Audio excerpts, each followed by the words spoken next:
Marketing Square. Bienvenue sur Marketing Square, le rendez-vous du gros marketing. Le gros, c'est un marketing qui sort des clous, qui se réinvente, qui se renouvelle. C'est aussi un mindset qui repose sur l'envie de se dépasser, de se détacher de ses opinions une bonne fois pour toutes et d'apprendre en continu. Si tu te reconnais dans cette description, que tu sois débutant ou expert, abonne-toi.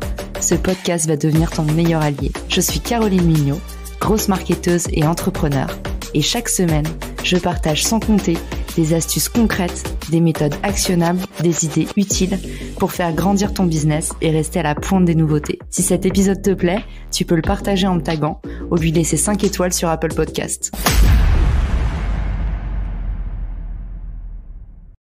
Bonjour à tous et bienvenue dans ce nouvel épisode. Aujourd'hui, j'ai le grand plaisir de recevoir Nina Ramen. Alors, pour ceux qui ne la connaissent pas encore, qui ne l'ont pas vue sur LinkedIn, déjà lue en newsletter ou écoutée sur Clubhouse, Nina, est-ce que tu peux te présenter ?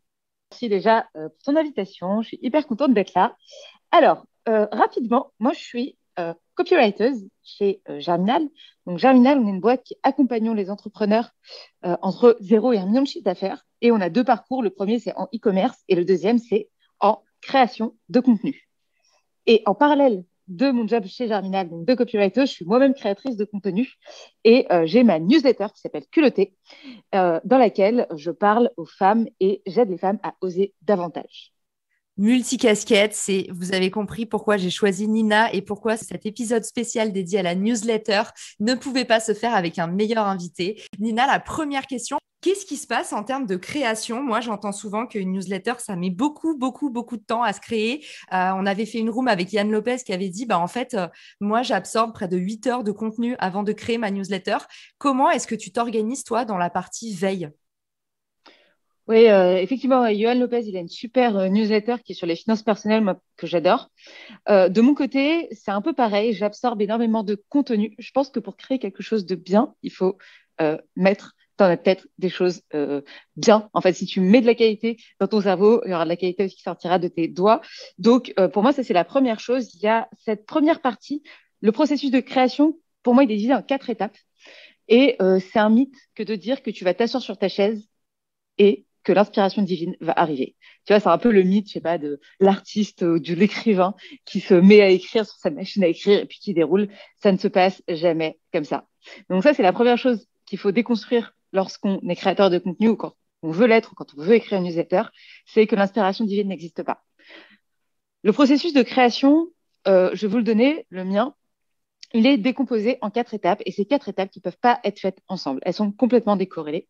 La première étape, c'est l'étape d'idéation. C'est ce que Yoann Lopez et moi, on appelle quand on dit on consomme beaucoup de contenu. C'est-à-dire que c'est une étape qui se fait tout le temps dans la vie. Ça peut être quand tu as des conversations, tu notes des idées, quand tu lis un livre que je prends en photo ou quand je regarde même des vidéos sur YouTube parfois. En gros, c'est toutes les phrases qui vont me marquer, les idées qui vont me marquer et que je trouve intéressantes de réutiliser. Ces idées, en fait, je les note, je les prends en photo et je les mets dans une application qui s'appelle Bear, B-E-A-R. Il y a aussi une autre application qui s'appelle Evernote qui fait ça. Et en fait, c'est une application qui va nous permettre de classer et retrouver son contenu facilement. C'est un peu le Wikipédia. Moi, c'est un peu mon Wikipédia personnel. Et je vais pouvoir classer, ouvrir le dossier, par exemple, féminisme, et je vais avoir tout ce que j'ai écrit sur le féminisme, toutes les idées que j'ai récupérées. Donc ça, c'est une première partie qui se fait vraiment dans la vie de tous les jours, qui s'appelle la partie d'idéation. La deuxième phase, ça va être la partie de structuration. Le moment où j'ai envie d'écrire un contenu, que ce soit une newsletter, que ce soit un post LinkedIn, admettons que ce soit une newsletter, la chose que je vais faire, c'est que je vais aller piocher dans ces idées qui sont déjà préécrites sur les thèmes, et en fait, je vais structurer. La structure, c'est un peu comme à l'école, pour ceux qui ont fait des dissertes, grand 1, grand 2, grand 3, petit 1, petit 2, petit 3. Et c'est hyper important de structurer. Pourquoi ? Parce que ça permet d'amener son lecteur d'un point A à un point B de la manière la plus courte possible. Et si tu veux que les gens restent avec toi, tu as plutôt intérêt à ne pas les perdre. Donc, la structure sert à ça. Et c'est, je dirais, ces 2 premières parties qui sont les plus compliquées, les plus longues. Et une fois qu'on a ça, et ben, l'écriture, c'est que les 100 derniers mètres. Une fois que tu as tes idées, une fois que tu sais dans quel ordre les rédiger, finalement, le reste, il ne s'agit plus, entre guillemets, que d'écrire. Bah, il y a clairement, effectivement, une espèce de croyance limitante de gens qui disent: Ah, mais j'ai le syndrome de la page blanche. Et alors, en fait, ce syndrome-là, il n'est pas censé arriver si vous êtes en veille permanente. Et puis surtout, si vous écrivez vos idées au moment où vous les avez. Parce que pour le coup, ça, c'est un truc qu'on entend souvent, c'est: ah, bah, je le ferai plus tard, je le noterai plus tard. Et en fait, les idées, c'est comme les rêves. Vous avez l'impression que dans 2 heures, vous allez encore y penser, mais vous allez la perdre. Donc, surtout, dès que vous pensez à quelque chose, bah, Nina vous a transmis son outil Bear pour ceux qui ne sont pas encore prêts à aller télécharger un nouveau logiciel ou éventuellement à investir. Bah, n'hésitez pas à utiliser les notes de votre iPhone, tout simplement. Et moi, Nina, un truc que je fais souvent, c'est les notes vocales. Parce que ça permet aussi, je trouve, de pouvoir déjà traduire son contenu un peu naturellement, c'est-à-dire que ça suit le cheminement de la pensée. Et en fait, pour ceux qui sont bloqués sur l'écrit, moi, je sais que par exemple, je suis beaucoup plus à l'aise à l'oral pour transmettre des idées. À l'écrit, bah, on est plus impressionné. Et justement, on est souvent face à la page blanche. Et du coup, le fait d'utiliser les notes vocales de l'iPhone, moi, ça me décoince à fond. Et en fait, j'utilise cette base-là pour travailler. Et là où tu as raison aussi, c'est qu'il faut un outil qui soit, premièrement, hyper facile d'accès. Moi, il faut vraiment que je puisse écrire une note en moins de 3 secondes. S'il me faut plus de 2 clics pour faire une note, c'est bon, c'est fini, c'est mort, je le ferai jamais, en fait. Donc, il y a cette partie accessibilité. Et la deuxième chose qui est importante pour moi, c'est que ce soit synchronisé. C'est pour ça que j'utilise Bear, mais c'est que ce soit synchronisé sur tous mes appareils, parce Ouais. qu'il faut que je puisse, que je sois dans le métro ou que je sois en soirée, je puisse noter. Donc ça, je suis tout à fait d'accord avec toi sur la partie accessibilité. Et pour ce qui est des notes vocales, moi, c'est vrai que bah, vu mon job, je suis plus à l'électrique qu'à l'oral, mais probablement. En tout cas, c'est vrai que tu es d'accord avec ça. C'est un peu une astuce de copywriting qui fonctionne très bien. Par exemple, on a souvent la question sur les posts LinkedIn, comment écrire un bon post, tout ça. Mais en fait, bah, faut faire des phrases qui sont courtes. Il faut que ça s'enchaîne vite. Et du coup, je trouve que le fait de partir de l'oral, c'est pas mal du tout parce qu'on voit tout de suite, en fait, si c'est percutant ou pas. Et même dans les scénarios de prospection, souvent, moi, j'ai tendance à dire, bah, en fait, si quand tu lis ton email de prospection, tu as une voix de forain, c'est mal barré. Et ben, c'est un peu pareil pour la newsletter. Si tu sens que t'as une voix qui est pas vraiment la tienne quand tu lis à voix haute, bah, c'est que c'est pas tellement ton ton, c'est que c'est pas naturel et t'es pas à l'aise. Donc, faut mieux pas l'envoyer. Ouais, clairement, je suis tout à fait d'accord avec toi. C'est vraiment la manière dont tu pourrais parler si tu as l'air ridicule quand tu le dis. Et d'ailleurs, il y a un très bon exemple pour ça. Euh, c'est pas les newsletters, c'est plutôt les offres d'emploi. Quand tu lis une offre d'emploi, il n'y a rien de plus ridicule que de lire une offre d'emploi à haute voix. Alors, j'ai bossé dans le recrutement, pour le coup, c'est pour ça que je m'y suis intéressée. Le copywriting des offres d'emploi, il y a quand même pas mal de jobs à faire sur le sujet. Mais en gros, c'est rattaché à l'équipe commerciale, vous serez en charge de, et là, petit 1, petit 2, petit 3, Ouais. mais personne ne parle comme ça en fait. Et d'ailleurs, si tu voulais vendre un poste à quelqu'un, tu ne dirais probablement pas ça. Donc, et tu commencerais surtout pas par rattacher à la fonction commerciale, vous serez en charge de, c'est pas attirant. Donc, ouais, effectivement, quand tu en parles, quand tu le dis, c'est ridicule, c'est que probablement faut le réécrire. Et j'adore aussi ce que tu as dit sur la partie structure, parce que ça, non seulement, en fait, ça vous permet de partir sur une base, c'est-à-dire qu'à partir du moment où vous avez déjà votre structure, bah, vous allez pouvoir plus facilement faire cheminer les idées. Et puis aussi, c'est important parce que c'est un exercice de rigueur et que finalement, c'est comme ça que vous allez créer un rendez-vous avec votre newsletter. C'est vraiment en ayant toujours une structure. Par exemple, Nina, j'adore ta signature. Tu utilises tout le temps avec le sourire, avec le smile et tu mets ton petit emoji. Ma copine Maude, elle met plus dans le bus. C'est important aussi d'avoir en fait de créer ce rendez-vous qui est à la fois visuel et à la fois bah, sémantique, qui porte un peu votre signature et votre patte.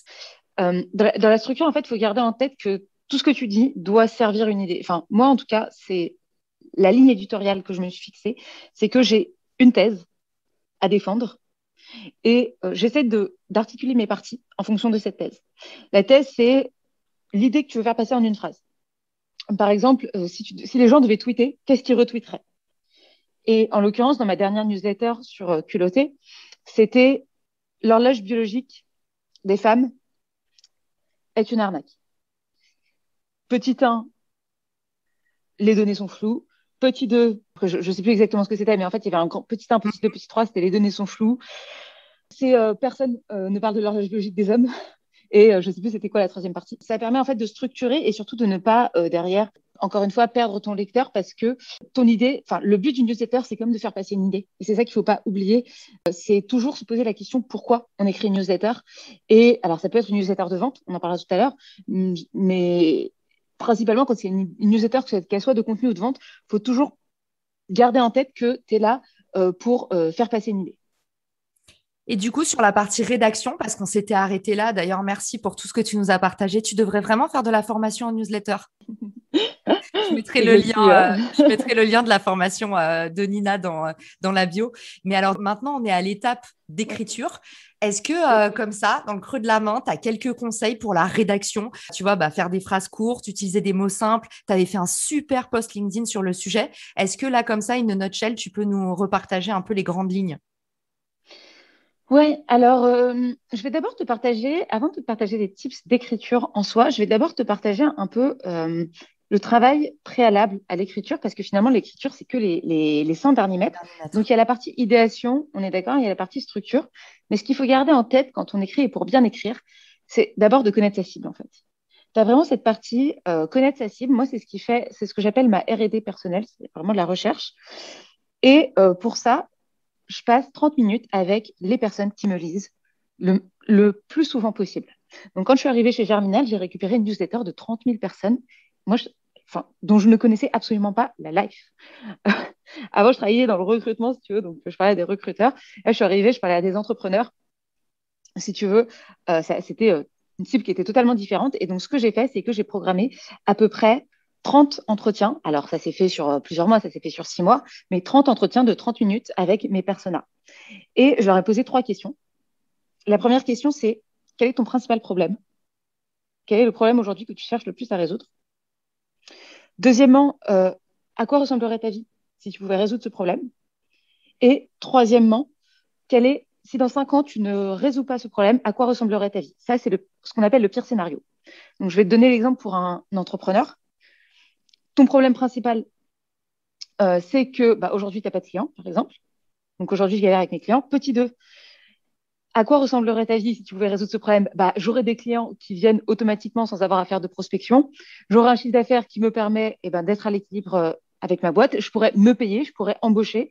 Du coup, avoir plus de temps, passer plus de temps avec ma famille, passer plus de temps avec mes amis, avoir une vie, en fait, et du coup, potentiellement plus m'occuper de mes enfants. Donc, derrière, tu vois, tu as tout un enchaînement de choses. C'est pas seulement gagner plus d'argent, en fait. C'est aussi derrière toutes les implications que ça peut avoir. Et c'est là où tu vois que tu connais bien ta cible. Tu vois, c'est là où tu rentres dans son intimité, dans son quotidien. Ok, c'est qui il est, quels sont ses désirs, à quoi il pense quand il s'endort. Et la dernière chose, c'est le pire scénario. Et la dernière chose, c'est le pire scénario. Si tu n'arrives pas à la résoudre, qu'est-ce qui va se passer? Je vais devoir arrêter, je vais devoir reprendre un CDI, je vais devoir donner raison à tous ceux qui m'ont dit que je n'y arriverais pas. Et du coup, finalement, j'aurais perdu du temps et je serais passée pour un guignol auprès des gens qui déjà de base me disaient que j'y arriverais pas, donc je sais pas, donc je le vivrais vraiment comme un échec. Et donc là, à partir du moment où tu arrives à dresser ça pour quelqu'un, tu sais automatiquement en termes de copywriting beaucoup plus quel genre de contenu et quel angle attaquer et de quoi lui parler en fait. Alors du coup, en gros, pour résumer, la bonne pratique numéro 1 avant de passer à l'étape de rédaction, c'est vraiment parler leur langage. Donc, c'est un peu le type du copywriter, c'est vos clients qui vous fournissent les mots, les accroches, ce qu'il faut utiliser. Et du coup, il suffit finalement de les reprendre pour être sûr de faire un carton plein. Ouais, c'est ça en fait. Finalement, quand tu sais le contenu, tu connais les problèmes de tes clients, c'est beaucoup plus facile, de tes prospects, c'est beaucoup plus facile de leur donner du contenu parce que ton seul objectif, c'est d'aider à les résoudre. Donc, c'est ça en fait qu'il faut se dire. Moi, par exemple, quand j'avais publié la formation au copywriting, j'avais fait des interviews, j'avais demandé aux gens quel était leur problème principal. Ils me parlaient de la page blanche, du syndrome de l'imposteur, de la peur des fautes d'orthographe, de la peur de faire un bide. Et tu vois, c'est pas seulement j'ai peur, j'aime pas écrire ou j'arrive pas à écrire. C'est OK, pourquoi tu n'arrives pas à écrire?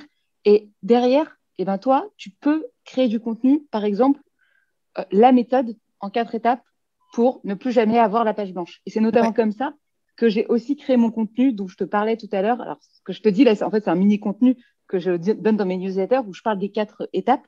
En fait, j'avais fait une newsletter sur les 4 étapes pour ne jamais être à court d'idées. Donc, en voyant les problèmes de ton audience, tu vas aussi derrière pouvoir leur fournir du bon contenu. Si tu n'as pas, si tu vends des choux-fleurs à quelqu'un qui veut des carottes, de toute façon, tu peux le faire de la meilleure des manières possibles, il ne t'achètera jamais. Ceci étant dit, je vais quand même te donner les astuces d'écriture qui sont un peu moi, ce que j'appelle les petits, tu sais, croquettes consommables que tu peux À réutiliser emporter. rapidement Info à à emporter. emporter.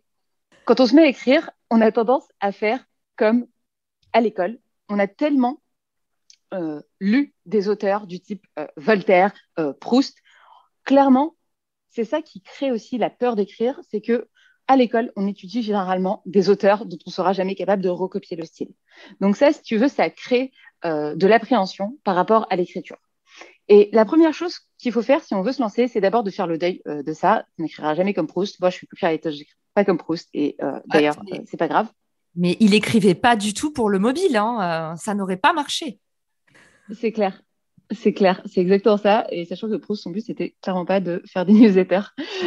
On est d'accord. Donc, il y a ce premier sujet qui est que, en fait, le copywriting, c'est pas de l'art. Les newsletters, c'est pas de l'art, en fait. Le but, c'est de faire passer une idée, c'est de faire passer un contenu. Donc, première chose, écrire comme tu parles de la manière la plus fluide possible pour faire passer des idées. Objectif numéro un, faire passer son idée. Ça, faut jamais, jamais, jamais le perdre de vue. Ensuite, essayer de remplacer un maximum les adjectifs par des données. Moi, par exemple, quand j'écris mes newsletters, je documente beaucoup ce que je fais. Et donc, quand je dis depuis longtemps, j'essaye de toujours retrouver une trace. Plutôt que de dire je fais ça depuis longtemps, je dis OK. Ou depuis longtemps, le milieu des startups a évolué. OK. Bah, en fait, depuis 5 ans, on a noté, enfin, si par exemple, je te dis beaucoup d'entrepreneurs échouent, bah, en fait, c'est 25% des entrepreneurs, seulement 25% des entrepreneurs existeront encore au bout de 3 ans. Ça, Quantifié, tu vois, c'est une donnée, elle est beaucoup plus percutante de dire il y a que un quart des entrepreneurs qui réussiront, qui existeront encore d'ici 3 ans. bien sûr. Alors, je ne sais plus c'est exactement ça la stat, mais en tout cas, tu vois l'idée de dire Mm. la différence entre dire la plupart des entrepreneurs échouent et dans 3 ans, en fait, il y aura plus que sur les 5 personnes que vous connaissez, il n'y en aura plus qu'un qui sera encore entrepreneur. Voilà, ça, c'est une manière d'être percutante. Enfin, troisième chose que je fais, c'est que je relis et à chaque relecture, j'enlève 10%. L'idée, et j'aime bien cet exercice quand j'écris des posts sur LinkedIn ou même c'est un peu l'exercice aussi de Twitter, plus tu vas raccourcir tes phrases, plus tu vas leur donner de l'impact. C'est le principe des punchlines. C'est clair. C'est le principe des punchlines. Et d'ailleurs, si tu veux bien apprendre à faire à bien écrire, une des manières, c'est aussi d'écouter du rap. Parce qu'il y a beaucoup de punchlines. Par exemple, quand Orelsan dit la meilleure manière de sortir d'une embrouille, c'est de poser des questions. Mm. Enfin, en fait, ça fait quoi? Ça fait que c'est une punchline qui fait que tu la retiens. Et c'est ça le but de la punchline, tout comme le but du copywriting et le but de l'écriture de manière générale, c'est de faire en sorte que les gens retiennent. Et la punchline est un très bon moyen d'aider les gens à retenir. C'est clair, complètement d'accord. On a tendance à vouloir rajouter des mots et surtout des adverbes. Et moi, j'enlève systématiquement les adverbes. Faites la guerre aux adverbes parce que pour les raisons aussi, c'est exactement ce que tu disais. En fait, le problème, c'est que moins vous allez être précis, moins vous apportez de valeur. Donc, c'est du contenu peanut butter. Si vous pouvez vous en servir pour vendre du beurre de cacahuète, c'est que ça n'a rien à faire là. C'est clair. Et dernière chose que je dirais, qui est presque la plus importante en fait, c'est toujours se poser la question, qu'est-ce que tu apportes à ton lecteur? Quel est l'intérêt de ce que tu dis au lecteur? Moi, je vois beaucoup de newsletters. Tu vois, par exemple, les newsletters type Sephora ou même d'autres boîtes. Hein. C'est quoi? C'est 20% de remise sur tel rouge à lèvres. Ah, joyeux anniversaire, on t'offre une carte cadeau. Euh, voilà. Ou dans d'autres boîtes, ça peut être des gens qui sortent leur nouvelle fonctionnalité et qui disent, ah, on a sorti leur nouvelle fonctionnalité cette semaine. Mais en fait, qu'est-ce qu'on en a à faire? Mm. La vraie question qu'il faut se poser, c'est qu'est-ce que ton lecteur en a à faire de ce que tu lui dis? Le bénéfice. Et ouais. Et c'est aussi le test que qui s'appelle le What's in it for me. Qu'est-ce que ça t'apporte? Ou le so what aussi, ça marche. Et alors, qu'est-ce qu'on en a à faire? Donc ça, c'est un excellent test et c'est toujours apporter de la valeur. Si tu n'apportes pas de valeur dans tes newsletters, si tu essaies toujours de vendre ou toujours de parler de toi, ben en fait, les gens, ils vont pas te suivre, en fait. C'est comme si tu as un pote, en fait, il parle toujours de lui. Il ne demande jamais comment tu vas, il n'essaie pas de comprendre ta vie, il n'essaie pas de t'aider. Ben, en fait, au bout d'un moment, Mm. Donc, se comporter, en fait, comme tu te comporterais, comme tu te comporterais, enfin, te comporter avec ton audience comme tu te comportes avec tes amis, avec ta famille, avec les gens dans la vraie vie, en fait. Même pas forcément des gens que tu connais très bien, juste des gens dans la vraie vie. Ça ne te viendrait jamais à l'esprit de dire, hey, salut, donne-moi de l'argent, tu vois. Bah non. Pour toujours respecter ça. Parce que parfois, on peut avoir des objectifs de vente aussi dans des newsletters. Moi, j'applique toujours la règle du 80-20. 80% de contenu, 20% de vente. Je dépasse jamais 20% de vente. Si j'envoie 10 newsletters, il n'y en aura pas plus de 2 qui serviront à vendre. Parce que, encore une fois, il y a beaucoup de contenu sur Internet et les gens, si tu es toujours dans la vente, en fait, tu vas beaucoup moins t'intéresser. Donc, 80-20, c'est 80% de contenu, 80% d'amour, 20% de vente. Trop bien. Et justement, merci Nina d'avoir été mon invitée et je te dis à très bientôt. De rien, merci à toi pour l'invitation. C'était super, super cool, comme d'habitude. Si t'as écouté jusqu'ici, c'est certainement que cet épisode t'a plu. Ce podcast est rendu possible par Richmaker, le Tinder du B2B comme on l'appelle. C'est une plateforme que j'ai lancée et qui permet d'identifier des partenaires compatibles en fonction de ton business. En gros, dis-moi quels sont tes objectifs marketing et je te dirai qui va t'aider à les dépasser au sein de ton écosystème. Pourquoi aller chercher ses clients un par un quand on peut placer sa croissance en pilote automatique ? Mettre en commun ses ressources, décupler son impact, mutualiser ses coûts. Après 10 ans à travailler en marketing entre New York et Paris, je me suis rendu compte que la pub était devenue un réflexe tristement automatique. Pourquoi est-ce qu'on baserait notre croissance sur des modèles qui nous placent en compétition les uns contre les autres ? Et toujours au profit des mêmes acteurs. Le vivant, qui est quand même notre ancêtre de plusieurs milliards d'années, nous enseigne que ceux qui prospèrent sont pas les plus forts, ce sont ceux qui collaborent le plus. Et si c'était pareil dans le business ? Pour découvrir l'immense pouvoir du co-marketing, j'offre des contenus que tu trouveras nulle part ailleurs sur richmaker.com, onglet Académie. Plus d'excuses, passe à l'action et à très vite sur Marketing Square, le podcast du gros marketing. Marketing Square.